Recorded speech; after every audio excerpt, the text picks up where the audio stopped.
Hallo, hier ist Andrea von 10 Talente.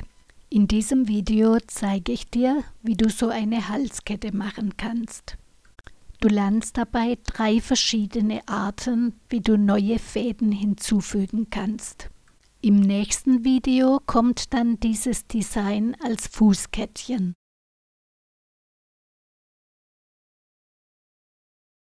Ich nehme einen 70 cm Faden, falte den mittig und stecke ihn fest.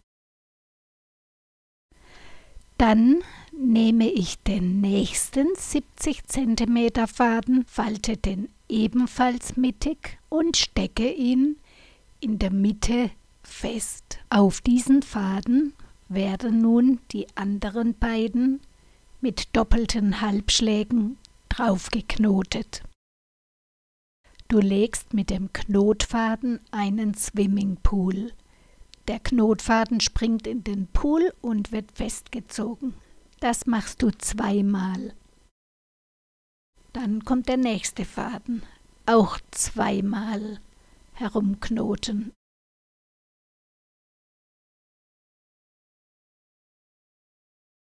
Jetzt hast du 4 Fäden herunterhängen.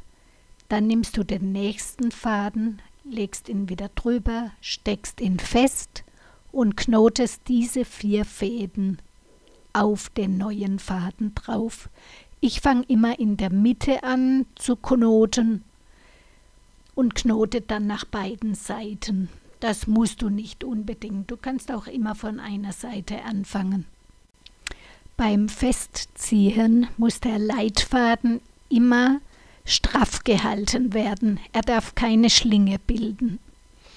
Du musst ihn immer schräg nach oben ziehen, über die vorige Reihe hinweg, damit deine Reihe dicht an der anderen Reihe anliegt. Wenn du den Faden gerade ziehst und nicht nach schräg oben, dann bekommst du leicht einen Abstand zwischen den Reihen und das wollen wir hier nicht.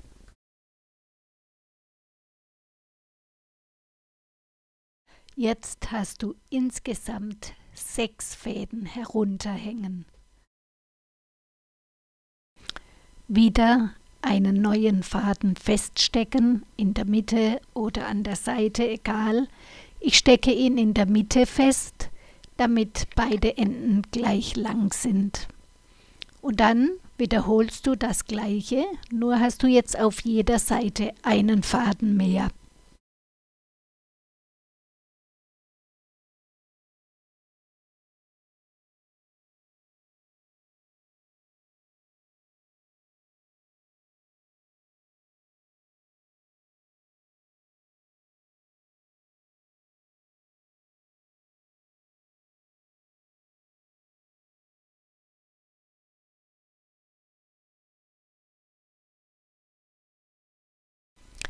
Wenn du Rippenknoten nach rechts machst, dann legst du auch deinen Swimmingpool nach rechts.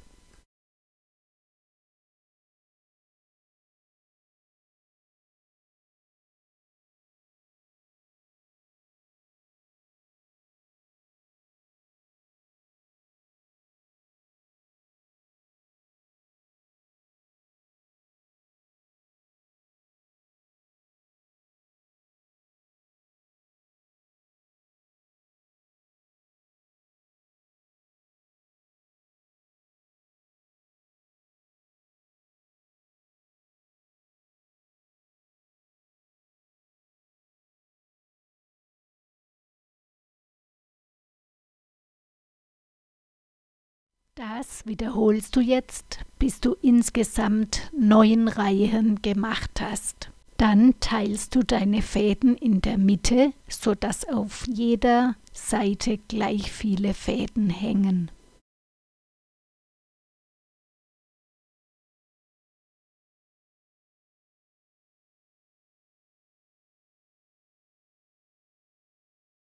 Dann nimmst du den mittleren linken und legst ihn über alle anderen Fäden nach rechts und machst eine Reihe Rippenknoten oder doppelte Halbschläge, wie der auch heißt, auf diesen Leitfaden.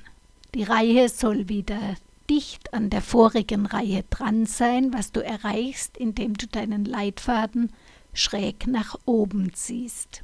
Ich hebe auch ab und zu mein Werkstück hoch und schaue drunter. Dann sehe ich nämlich, ob ich einen Faden vergessen habe. Das ist mir schon öfter passiert. Und es ist sehr ärgerlich, wenn man es zu spät merkt.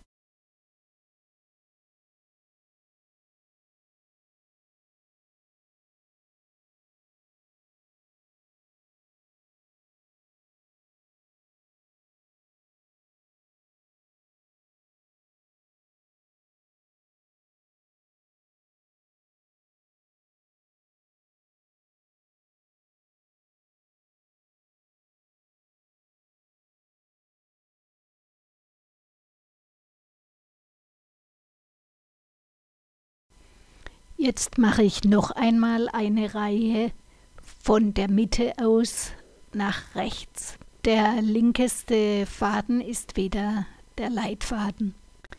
Wenn du die Rippenknoten noch etwas langsamer und ausführlicher erklärt haben möchtest, dann verlinke ich dir hier ein Video. Da zeige ich diese Knoten mit dickerem Garn.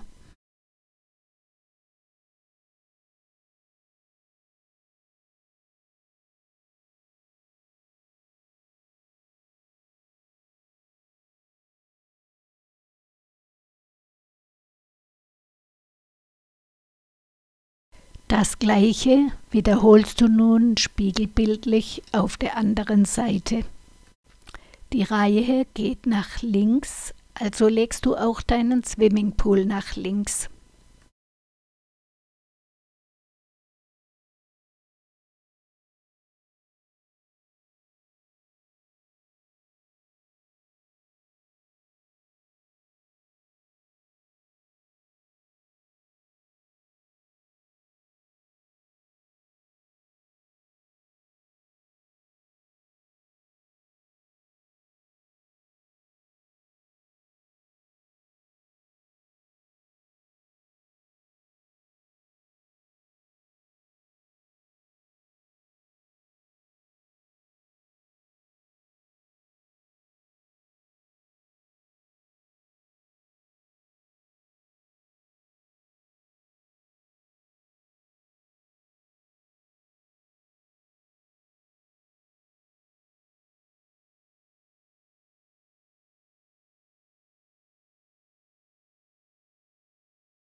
Auf die mittleren Fäden fädelst du nun eine Perle. Hilfe zum Perlenauffädeln gibt es oben in dem Link.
In der gleichen Weise arbeitest du jetzt weiter, bis du von der Spitze bis ganz unten 19 Reihen auf jeder Seite hast. Jetzt faltest du einen 120 cm Faden zur Mitte und steckst ihn fest. Hier habe ich einen Fehler gemacht und ich habe dann die halbe Reihe wieder aufgemacht. Das geht ganz einfach und ich zeige es gleich. Es passiert mir öfter, dass ich was aufmachen muss und wenn man weiß, wie das praktisch geht, spart man Zeit. Der Leitfaden läuft ja ganz gerade durch und die anderen Fäden werden um ihn herum geknotet. Das bedeutet, du kannst an diesem Leitfaden festziehen und ihn ganz herausziehen.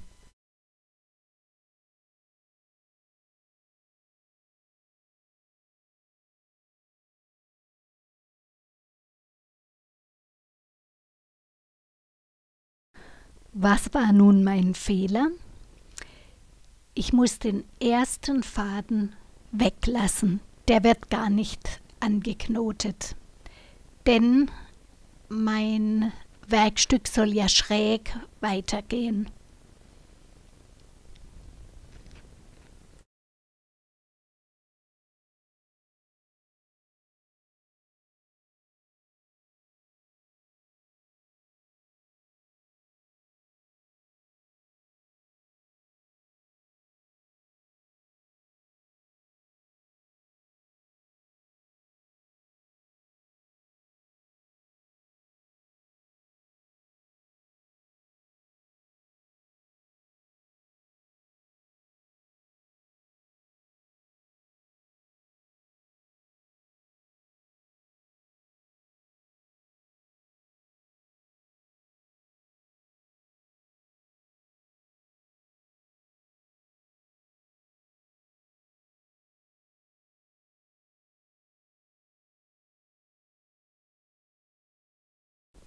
Jetzt hole ich die andere Hälfte von dem 120 cm langen Faden herunter und lege sie über alle anderen Fäden.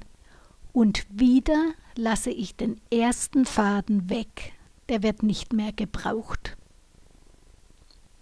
Jetzt habe ich also links 2 übrige Fäden herausstehen.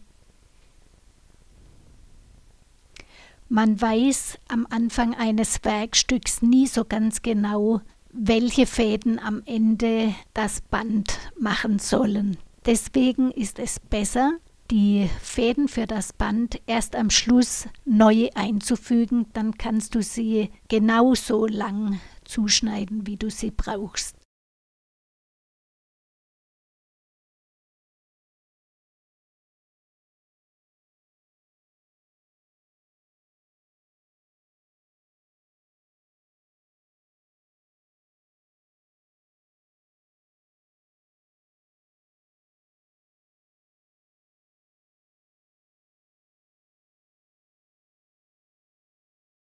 Auf der anderen Seite machst du genau das Gleiche. Dann legst du dein Dreieck so, dass die ganz langen Fäden nach unten zeigen. Mit dem letzten kurzen Knotfaden umknüpfst du jetzt diese beiden langen Fäden mit vertikalen Knoten. Dabei ist es sehr wichtig, dass der kurze Faden, der knotet, immer zuerst unter dem langen Faden drunter durchgelegt wird. Dann macht er einen doppelten Halbschlag und wechselt wieder unter dem langen Faden drunter durch. So machst du insgesamt 4-mal hin und her. Wenn der Faden zu kurz ist, machst du einfach nur 3-mal oder 2-mal, wie es dir gefällt. Manchmal ist ein Faden aus Versehen sehr kurz. Ich zeige dir jetzt mal, wie man auch mit einem sehr kurzen Faden noch einen doppelten Halbschlag machen kann. Da gibt es einen Trick, vielleicht für Fortgeschrittene. Ich lege nämlich meinen Leitfaden, der ja normalerweise stramm gehalten wird, zur Schlinge, stecke den ganz kurzen Faden hindurch und halte ihn fest und dann ziehe ich die Schlinge des Leitfadens wieder stramm. Dann springt der andere Faden zur Schlinge um. Das war jetzt eine Punktlandung und ich brauche beim Abschmoren gar kein Fadenende mehr abschneiden.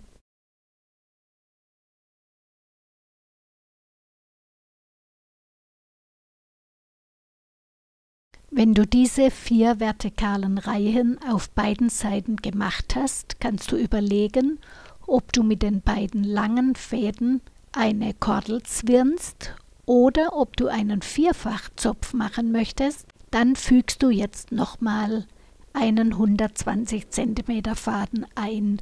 Wie das geht, zeige ich dir. Du faltest deinen Faden mittig, legst die Mitte unter den ersten Faden, machst eine Schlinge nach oben, ziehst sie unter deinen Daumen, machst nochmal eine Schlinge nach oben, ziehst sie unter den Daumen.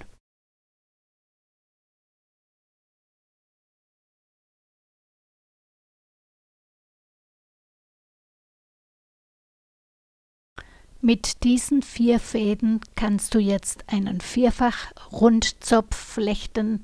Da habe ich dir oben einen Link eingefügt. Oder auch jeweils 2 miteinander verzwirnen.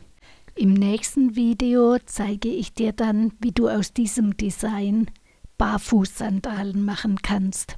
Danke fürs Zuschauen und tschüss, bis bald.